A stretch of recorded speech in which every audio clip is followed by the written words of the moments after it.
kesibukan Bandar Kelang, ada sebuah tempat yang menjadi sinar harapan buat insan istimewa. Inilah Bengkel Daya Kelang, sebuah pusat yang membuka ruang dan peluang untuk golongan OKU membina kehidupan yang lebih bermakna. Bengkel Daya Kelang bukan sekadar memberi pekerjaan, tetapi membina keyakinan diri dan kemahiran buat insan istimewa ini.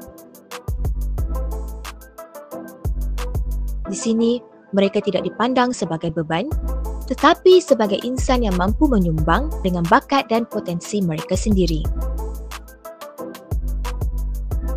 Melalui unit jahitan, unit kafe dan bakeri, unit catering dan unit setiap pekerja kurang upaya PKU dibimbing untuk mereka berdikari. Apa yang terhasil di sini bukan hanya sekadar produk, tetapi simbol usaha, ketabahan dan semangat mereka. Bayangkan jika kita berada di tempat mereka. Hanya dek kerana kekurangan mereka, peluang dan bakat mereka dinafikan. Mereka juga ingin diterima, disayangi, dihargai dan dihormati. Sudah tiba masanya kita sebagai rakyat Malaysia membuka mata dan hati.